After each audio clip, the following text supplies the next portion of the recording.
या प्लॉटमध्ये आपण मी आधी बी सांगितलेलं आहे की 2000 कॅरेट आपण एक टार्गेट धरलेला आहे. 2000 प्लस कॅरेट काढायची आपली जिद्द आहे. तर आतापर्यंत बरेच शेतकऱ्यांना प्रश्न होता की बिना बांबू बिना तारकाठी सुतळी न करता या पॅटर्न मध्ये 2000 कॅरेट कसे निघणार. कमीत कमी 8 फुटवे आहेत, ज्यादा 10-12 फुटवे आहेत. किती दिवसात? 35 ते 37 दिवसामध्ये. आणि पंजे जे आहेत प्रत्येक पानात एक पंजामध्ये तर आज 8 पंजे आहेत आपल्याला. दुसरे वैयक्तिक अजून जे फुटवे निघले त्या फुटव्याला सुद्धा पंजे आपले फ्लॉवरिंग निघायला सुरुवात झाली. तर आपल्याला जर आधुनिक पद्धतीनं चांगले ॲव्हरेज आणि भरपूर माल काढायचा आहे तर समृद्धी पॅटर्न मध्ये जायचं आहे. समृद्धी पॅटर्नद्वारे आपल्याला मेहनत करायची आहे. 10 फुटावर बेड, 6 फुटवालं मल्चिंग आणि जोपर्यंत पाऊस आहे तोपर्यंत 1 ग्राम जमीनद्वारे खतं द्यायची नाहीत. या सगळ्या गोष्टी एक स्लरी ज्याला बनवायला आपल्याला 1000 रुपये खर्च येतो. 1000 मध्ये 10,000 रुपयाचं काम एका एकराला हे स्लरी करते. नमस्कार मित्रांनो, मी आपला मित्र यासिन शेख. आज आहे आपण आपल्या समृद्धी पॅटर्न जे टमाटर आपण 20 एकर लावलेला आहे सारखानी गावामध्ये, जो किनवट तालुक्यामध्ये येतो आणि नांदेड जिल्ह्यामध्ये येतो. इथे आपण जे आहे 20 एकरामध्ये बिना बांधणी 6 फूट मल्चिंग आणि 10 फूट बेडवर जो टमाटरची लागवड केलेली आहे 2 लाख रोप. याच्या अगोदर आपण हा व्हिडिओ यूट्यूबवर अपलोड केलेला आहे, पाठवलेला आहे. परंतु बरेचशा शेतकऱ्यांची कमेंट आली होती की बेडबद्दल म्हणा किंवा समोर 8-10 दिवसानं कसं प्लॉट ग्रोथ होईल, पावसामध्ये कसा ग्रोथ होईल याच्याबद्दल सविस्तर माहिती द्या म्हणून आज आपण 8-10 दिवस गेला व्हिडिओ 8 दिवसापूर्वी आपण अपलोड केला होता, टाकला होता. तर आजच्या व्हिडिओमध्ये आपण सविस्तर माहिती, आज प्लॉटला किती दिवस झाले, फ्लॉवरिंग कशी आली, सेटिंग कशी आली. दुसरी गोष्ट, ज्या दिवशी प्लॉट लावला त्या दिवसापासून आजपर्यंत दररोज पाऊस होता आणि या पावसामध्ये आपल्या प्लॉटला आपण कसं वाचवलं करप्यापासून, बॅक्टेरियापासून, सविस्तर माहिती या व्हिडिओच्या माध्यमातून आपण शेतकऱ्यांपर्यंत पोहोचवणार आहोत, जेणेकरून हा आपला व्हिडिओ बघून प्रत्येक शेतकरी ह्या प्लॉटला वाचवू शकेल. तर जे कोणी शेतकरी या चॅनलवर नवीन असेल तर आवर्जून आमच्या चॅनलला सबस्क्राईब करा, इतरांना पण शेअर करा. का शेअर करा? तर हा व्हिडिओ जितक्या शेतकऱ्यापर्यंत जाईल तेवढ्या शेतकऱ्यांचं चांगलं होईल. दुसरी गोष्ट, व्हिडिओला लाईक करा आणि बेल आयकॉनवर प्रेस करा. तर मित्रांनो, चला आता जसं समृद्धी पॅटर्न बद्दल ज्या काही गोष्टी शेतकऱ्यांना कन्फ्यूज होत्या त्याबद्दल आपण आज बोलणार आहे.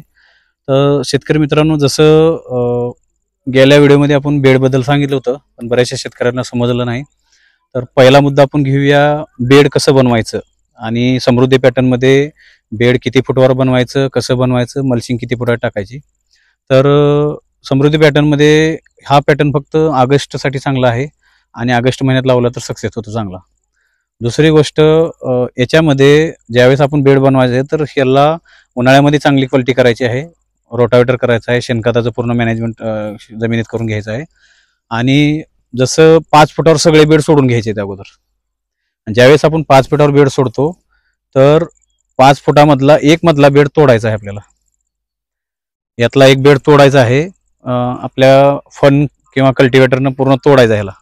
आणि नंतर सरीचा जो यंत्र होतो रिझर्ववाला, जो असं आपण डाळिंबीच्या बागेला, द्राक्षाच्या बागेला, संत्र्याच्या बागेला जो माती लावतो त्या यंत्रानं ते मधल्या बेडची माती दोन्हीकडे ढकलून द्यायची आहे.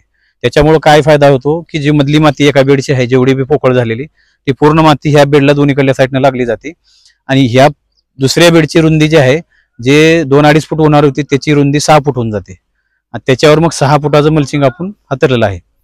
तर बेड बनवायची क्रिया आहे किंवा बेड बनवायची जे हे आहे ते अशा प्रकारे आपल्याला बनवायचे आहे.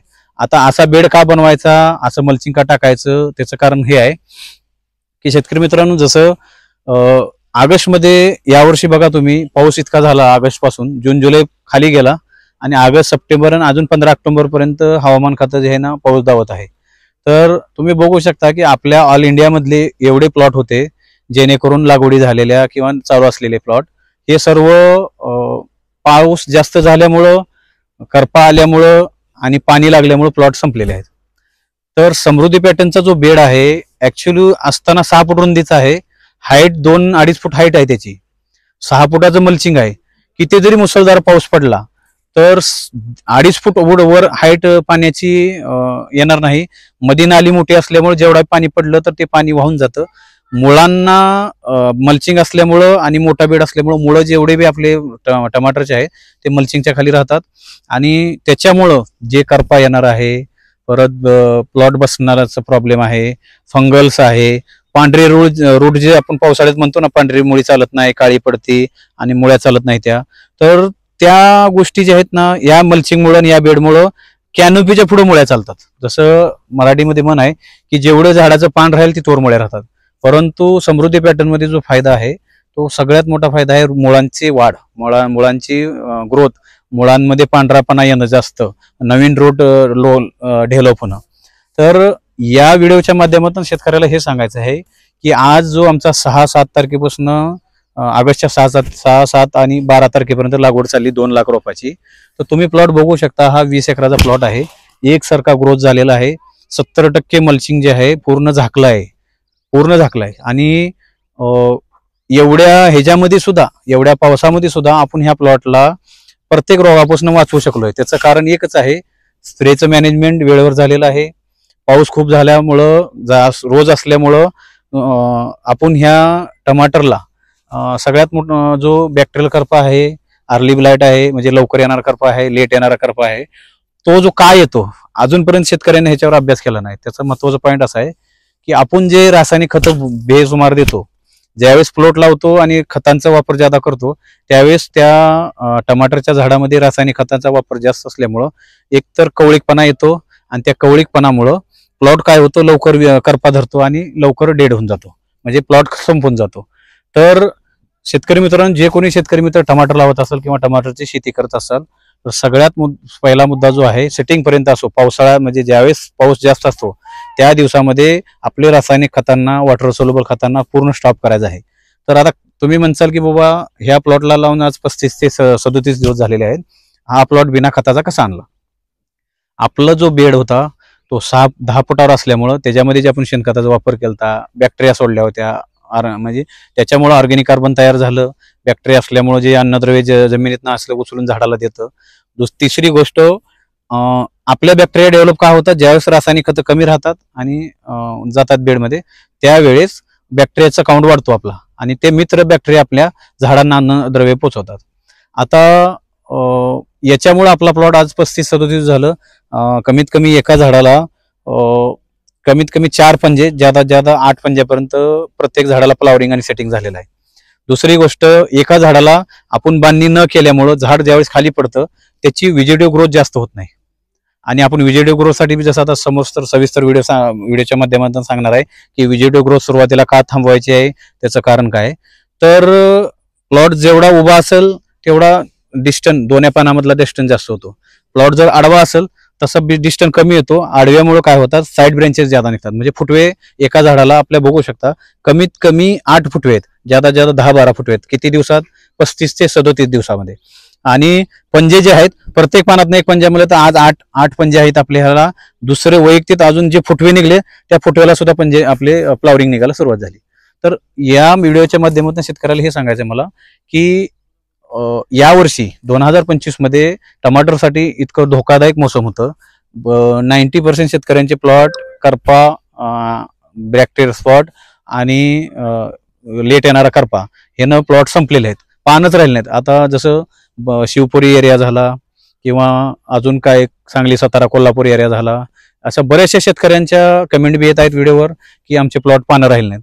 त्याचं कारण हे आहे की बेसुमार रासायनिक खतं लावणं, पाऊस जास्त असणं, त्याच्यामध्ये कवळीकपणा येणं आणि झाड जे ट्रेसमध्ये जाऊन करपा येऊन पूर्ण पानं जळून जातात. तर आपल्याला जर आधुनिक पद्धतीनं चांगले ॲव्हरेज आणि भरपूर माल काढायचा आहे तर समृद्धी पॅटर्न मध्ये जायचं आहे. समृद्धी पॅटर्नद्वारे आपल्याला मेहनत करायची आहे. 10 फुटावर बेड, 6 फुटवालं मल्चिंग आणि जोपर्यंत पाऊस आहे तोपर्यंत 1 ग्राम जमीनद्वारे खतं द्यायची नाहीत. का?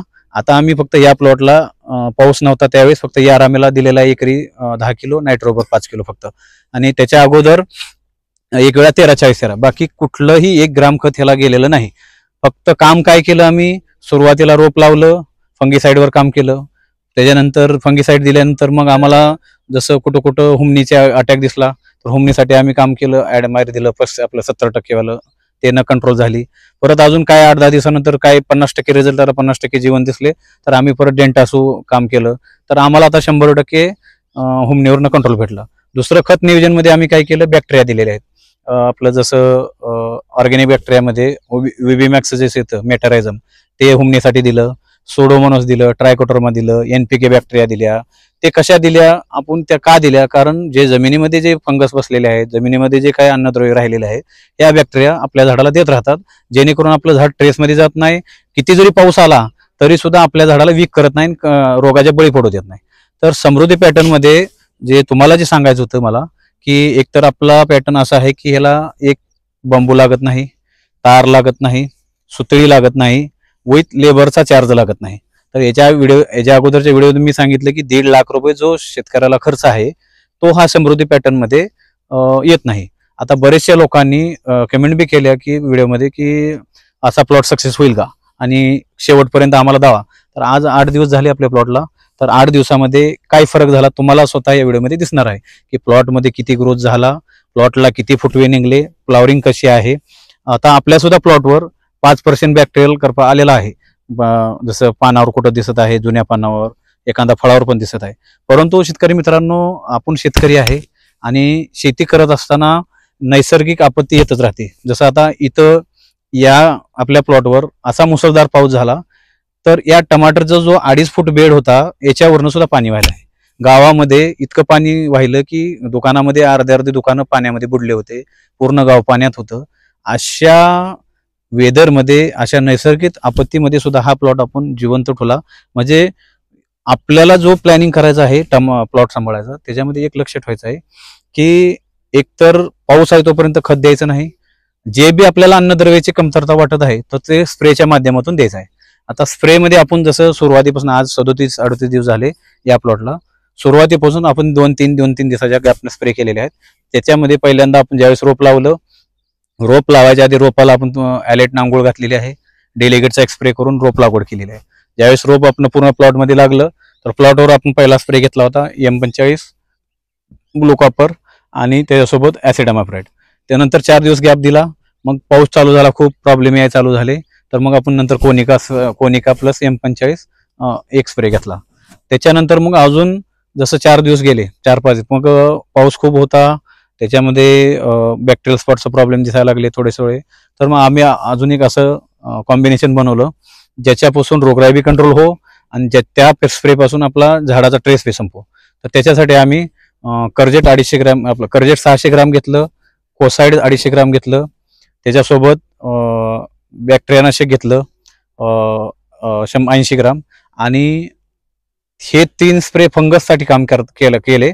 त्याच्याबरोबरच आपण टॉनिक म्हणून किंवा झाडाचा ट्रेस काढण्यासाठी SRP म्हणजे सिलिकॉन 1 ग्रामनं, 042-47 2 ग्रॅमनं, आणि अजून त्याच्यासोबत आपण हे दिलं मेगाफॉल, असे कॉम्बिनेशन बनवून ज्यावेळेस हा स्प्रे केला तर त्या दिवसापासून आमच्या प्लॉटचा जे काही बिमारी होती ते 90% कंट्रोल झाली. प्लॉट चांगला डेव्हलप झाला, करपा कव्हर झाला, ब्लॅक स्पॉट येणारे कंट्रोल झाले आणि प्लॉट एकदम ग्रो झाला. तर आज हे 35-37 दिवसामध्ये आमचे फक्त 5 ते 6 स्प्रे झाले. त्याच्यानंतर मॅजिक स्प्रे पण आपण घेतलेला आहे. तर मॅजिक स्प्रेमुळे कसं आहे की शेतकरी मित्रांनो, कमी खर्चाचा स्प्रे आहे, परंतु हा स्प्रे जो आहे प्रत्येक रोगाला कंट्रोल करतो, म्हणजे रोगाला येऊ देत नाही. तर त्या मॅजिक स्प्रेमध्ये आपण जसं कॉपर सल्फेट जे आहे ते 100 ग्राम घेतलेलं आहे, ब्लू कॉपर 200 ग्राम घेतलेला आहे आणि M45 400 ग्राम घेतलेले आहे. याच्यामुळं काय होतं की हा आहे कॉन्टॅक्टमध्ये, परंतु हाय हेवी, काम चांगलं करतं, स्वस्त आहे परंतु काम मस्त करत आहे. त्याचं कारण एकच आहे की हे तिन्ही कंटेन असे आहेत की ना लवकर येणाऱ्या करप्याला येऊ देतात, आला असला तर कंट्रोल करतात. दुसरा जो ब्लॅक स्पॉट येतात, टमाटरवर येतात, फुलावर येतात, फांदीवर येतात, पानावर येतात, ते येऊ देत नाही आणि आले असले तर जागेला संपवतात.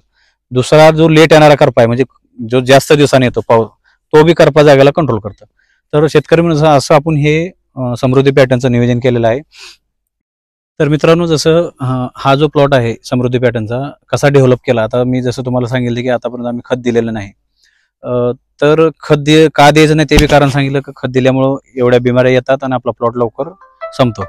तर तसंच जसं या प्लॉटला 35 ते 37 दिवस आणि एवढं पंजे फुटवे काढण्यासाठी आम्ही जे वापर केलेला आहे ते ऑर्गॅनिकचा वापर केलेला आहे. त्याच्यामध्ये आम्ही गोकोपाच्या बॅक्टेरिया जे आपण ड्रिपद्वारे देतो, तर त्याला आम्ही कसं बनवलं ते तुम्हाला या व्हिडिओच्याद्वारे सांगत आहे. की या एवढ्या प्लॉटसाठी आम्ही जसं 1000 लिटरची टंकी आणली, त्याच्यामध्ये 200 लिटर म्हणजे एकराच्या प्रमाणे 2 किलो गूळ एकराला, 2 लिटर ताक किंवा दही आणि त्याच्यामध्ये गोकोपाच्या बॅक्टेरिया टाकून ते 7 ते 8 दिवस भिजू घातलं आणि तो आठवड्यातून एकदा ह्या प्लॉटला आपण देत आहे, 8 ते 10 दिवसात एकदा. ते कसं बनवायचं, जसं 1000 लिटरची टंकी असावी, त्याच्यामध्ये आपल्याला मोठा प्लॉट असेल तर, छोटा असलं तर 200 लिटरमध्ये करू शकतो. तर पहिल्यांदा गुळ आणायचा आहे 2 किलो, दही आणायचं आहे, ताक भेटलं तर चांगलं बेहतर आहे, नाही भेटलं दही आणायचं, दह्यालाच ताक बनवायचं चांगलं हे करून, पाण्या मिक्स करून, आणि ते आपण आपल्या या टंकीमध्ये टाकायचं आहे. आणि टंकीमध्ये टाकून पाणी भरायचं आहे. त्याच्यामध्ये मग 5 ते 10 लिटर गोकोपाच्या बॅक्टेरिया एकदा आणून टाकल्या की ते कंटिन्यू मग हमेशा चालतात आपल्याला. जसं 8-10 दिवस ते तयार झालं बॅक्टेरिया, की त्यातल्या 5-10 लिटर काढून ठेवायच्या बाजूला, सोडून द्यायचं, परत नवीन बनवायचं. तर अशा क्रियेमुळे काय होतं की ह्या गोकोपाच्या बॅक्टेरिया जे आहेत, जे गोकोप अमृतम किट जे आहे ते काम करतं, ते झाडाला एकतरी टॉनिकचं काम करतं, कॅल्शियमचं काम करतं, मायक्रोन्यूट्रनचं काम करतं. झाडाचा विटनेस जो असतो, पाऊस किती जरी पडला तरी सुद्धा झाडाला एकदम ताकदवर बनवतं, रोगप्रतिकारशक्ती त्याची वाढवतं, फ्लावरिंग काढायला काम करतं, सेटिंगला काम करतं, फुटव्याला काम करतं, झाडाची काळोखी टिकवून ठेवायची काम करतं. शेंडा हमेशा प्लॉटचा जो आहे तो कवळा निघत नाही ह्याच्यामुळं. का तर काळोखी धरून चालतो. काळोखी का धरतं ह्याचं कारण एक आहे की याच्यामध्ये एन येतच नाही, म्हणजे नायट्रोजन 0 असतं. बाकी सगळ्या मायक्रोन्यूट्रॉन भेटतात, कॅल्शियम भेटतं, आपलं फॉस्फरस पोटॅश भेटतं ह्याच्याद्वारे, आणि मुळांची वाढ होती, मुळं ग्रोथ करतात, पांढऱ्या मुळांची वाढ होती, टॉनिकचं काम करतं. तर हे गोकोपाचं बॅक्टेरिया इतक्या जबरदस्त आहे, जमिनीला भुसभुशीत करणं, पांढऱ्या मुळांची वाढ करणं, प्लॉटची ग्रीनरी, प्लॉटची फुटवा, कळी, म्हणजे एवढ्या गोष्टी एक औषध करत आहे. आणि याचा खर्च किती आहे बघायला गेलं, 1 एकराला 200 ते 250 रुपये खर्च आहे. पण आपण न करता शेतकरी बरेचसे आपले 1000, 2000, 5000च्या बॅगा आणतात, सोडतात, आणि त्याच्यामध्ये ह्या प्लॉटला आपण काय करतो, आपण आपल्याच प्लॉटचं नुकसान करून घेतो. का तर ज्यावेळेस पावसाळा असतो, वेदर खराब असतो, पाऊस जास्त येत असतो, ज्यावेळेस आपलं रासायनिक खताचा जास्त जो मार होतो, त्यावेळेस प्लॉट काय होतो, एकदम कवळापणा, तेजगीपणा दिसतो आपल्याला, परंतु त्या कवळापणामुळं थ्रिप्स अटॅक करतं, माइट्स अटॅक करतं, व्हाईट फ्लाय अटॅक करते, आळी अटॅक करते, त्याच्यानंतर पाऊस झाला म्हणलं का करपा अटॅक करतो. याच्यामध्ये आपण फेल होऊन जातो. तर कधी पण ज्यावेळेस शेतकरी मित्र टमाटर लावत आहे तर प्लॅनिंग चांगलं करा, चांगलं गायडन्स मिळवा आणि प्लॉटला डेव्हलप करा. तर हा झाला आपलं ऑर्गॅनिकमध्ये पहिली गोकोपाची स्लरी, जे आपण ड्रीपद्वारे देत आहे टमाटरला. आता दुसरी स्लरी आपण बनवत आहे, जेणेकरून हे 5-10 वर्षापासून आम्ही बनवतच आहे. तर प्लॉटसाठी आम्ही जे बनवत आहे ते आहे आमची स्लरी, जे 200 लिटर पाण्यासाठी त्याचं प्रमाण शेतकरी मित्रांनो जसं ध्यान देऊन ऐका की 200 लिटर, 1 एकराला 200 लिटर स्लरी लागते. त्याच्यामध्ये 20 किलो शेण लागतं, 10 लिटर गोमूत्र लागतं, त्याच्यानंतर 2 किलो गूळ लागतो, 2 किलो बेसन पीठ, चण्याचं किंवा हे जे बी चालतं आपलं उडीदाचं बी.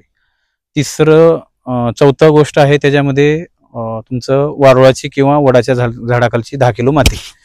5वी गोष्ट आहे 4 किलो तांदूळ, रेशनचा तांदूळ आणायचा आहे, बिना मिठाचा शिजवून त्यात टाकायचा आहे. 6वी गोष्ट अशी आहे त्यामध्ये शेंगदाण्याची जी खल्ली भेटते ते खल्ली आणायची आहे 4 किलो, ते 200 लिटर पाण्यामध्ये त्यात टाकायची आहे. परत 7वी गोष्ट आहे अंडी.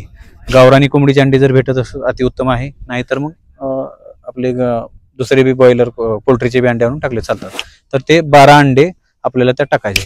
तर हे टोटल आयटम किती झालं, शेण, गोमूत्र, वारुळाची किंवा वडाची खालची माती, त्याच्यानंतर तुमचं गूळ, बेसन, त्याच्यानंतर तांदूळ, शेंगदाण्याची खल्ली आणि अंडी, टोटल 7 ते 8 आयटम हे होतात. आणि हे आयटम आता काय काम करणार, हे याला किती दिवस भिजू घालायचं आहे आणि ह्याला कसं ड्रिपनं द्यायचं. आता बरेच शेतकऱ्यांना प्रश्न पडणार, शेण आहे, माती आहे, गोमूत्र आहे किंवा ह्याच्यामध्ये पेंड आहे, तांदूळ आहे, तर हे ड्रिप चेकअप करेल. तर शेतकरी मित्रांनो जसं या स्लरीला पूर्ण मिश्रण एक सोबत मिक्स करून 200 लिटरच्या पाण्यामध्ये भिजू घालायचं आहे आणि 7 दिवस त्याला सकाळ संध्याकाळ उलट सवासा हलवत राहायचं आहे, जेणेकरून तो मिक्स झाला पाहिजे हमेशा. 7 दिवसानंतर त्या 200 लिटर स्लरीमध्ये 200 लिटर पाणी अजून टाकायचं आहे, म्हणजे दुसरा ड्रम घेऊन त्या अर्धा करून दोन्ही पाणी टाकायचं आहे आणि त्याला हलवून घ्यायचं आणि 1 तासानंतर पूर्ण गाळ ज्यावेळेस खाली जाऊन बसतो त्यावेळेस आपण वेंचुरीद्वारे किंवा आपल्या मोटरद्वारे किंवा स्प्रे पंपाद्वारे त्या आपल्या फुटबॉलला कापड बांधून वरचं पाणी सोडून द्यायचं आहे. त्याच्यानंतर मग वरचं पाणी चाललं गेलं अजून त्याच्यामध्ये पाणी ओतायचं आहे. असं करून ते स्लरी 4 ते 5 वेळा बिना चालता हायाशी सुद्धा आपण सोडू शकतो. आणि जर त्या फुटबॉलला चांगलं कापड बांधलं तर ना ड्रीप चेकअप होती. कोशिश करायची की फिल्टरच्या पाठीमागनं सोडून द्यायची जेणेकरून आपलं ड्रीप चेकअप होणार नाही. पण या स्लरीपासून आपल्या टमाटरला जे काही आपण एवढे लाखोचे खतं आणून टाकतो, लाखोचे लिक्विड आणून टाकतो, ते तेवढे काम करत नाही तेवढंच ही स्लरी काम करते.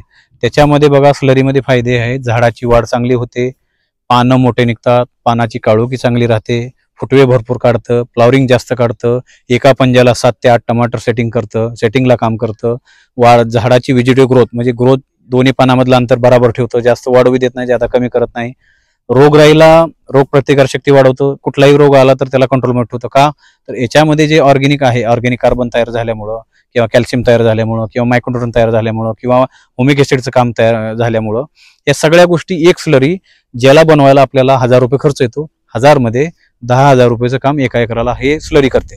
तर शेतकरी मित्रांनो जसं जवाबी असं वेदर येईल, ज्यावेळेस बी पावसाळा जास्त असेल, ज्यावेळेस बी आपल्याला संकट जास्त वाटेल त्यावेळेस शेतकरी मित्रांनो रासायनिक खतं न देता हवा. आपल्या प्लॉटला जर वाचवायचं आहे, आपल्या प्लॉटची जर पानं करपा येऊ द्यायचं नाही, बॅक्टेरियल येऊ द्यायचं नाही, थ्रिप्सचा अटॅक येऊ द्यायचा नाही, तर कोशिश हे करा की स्लरीवर जास्त भर द्या, बॅक्टेरियावर जास्त भर द्या. ज्यावेळेस क्लायमेट क्लिअर होईल, ज्यावेळेस ऊन पडेल, ज्यावेळेस थंडी येईल, ज्यावेळेस तुम्हाला वाटेल की आता आपला प्लॉट ग्रोथ होत नाही, त्यावेळेस मग रासायनिक खतांचे वापर थोडे करायचे का, जेणेकरून आपल्या शेतीला ऑर्गॅनिक कार्बन आणि ऑर्गॅनिक ह्याच्याकडे न्यायची कोशिश करा. एकदा तर होत नाही, 50% ऑर्गॅनिक 50% रासायनिकवर चालला सध्या. आणि ज्यावेळेस आपल्याला वाटेल की आपली जमीन आता शुद्ध ऑर्गॅनिक झालेली आहे, चांगलं काम करत आहे, मग 5 वर्षानंतर 3 वर्षानंतर हा मग धीरे धीरे रासायनिक कमी करत जावा. या प्लॉटमध्ये आपण मी आधी बी सांगितलेलं आहे की 2000 कॅरेट आपण एकरी टार्गेट धरलेला आहे, 2000 प्लस कॅरेट काढायची आपली जिद्द आहे. तर आतापर्यंत बरेच शेतकऱ्यांना प्रश्न होता की बिना बांबू बिना तारकाठी सुतळी न करता या पॅटर्नमध्ये 2000 कॅरेट कसे निघणार. तर बरेचसे कमेंट बी आले होते. तर शेतकरी मित्रांनो या व्हिडिओचे अपडेट, या प्लॉटचे अपडेट व्हिडिओद्वारे आपण प्रत्येक आठवड्याला 10 दिवसाला व्हिडिओ येणार आहे. तुम्हाला सगळं बघायला भेटणार आहे याच्यामध्ये, जेणेकरून आता आपण याच्या अगोदर व्हिडिओ पाठवला त्याच्यामध्ये किती त्यावेळेस कसा प्लॉट होता, आज 8 दिवसांत कसा आहे, तुम्हाला या व्हिडिओच्या द्वारे दिसत आहे. तर व्हिडिओ जे लोक बघत आहेत, जे लोक ह्या व्हिडिओला बघत आहेत त्यांनी कमेंट करा. ज्या कुठल्याही पिकाबद्दल असो, टमाटर असो किंवा जेवढे बी आपल्या महाराष्ट्रामध्ये किंवा इंडियामध्ये पिकं लागतात त्याच्याबद्दल कमेंट करा. काही बी प्रॉब्लेम असो 0 मिनिटामध्ये त्या कमेंटचं उत्तर तुम्हाला भेटणार आहे. भरे तिथं तुम्हाला किती बी प्रॉब्लेम असो 0 मिनिटामध्ये त्याचं उत्तर तुम्हाला भेटणार आहे. तर शेतकरी मित्रांनो जसं या व्हिडिओला जादा शेअर करा आणि चॅनलला सबस्क्राईब करून ठेवा. का तर तुम्हाला वेळोवेळी ह्याचं अपडेट तुम्हाला पाहता येणार आहे.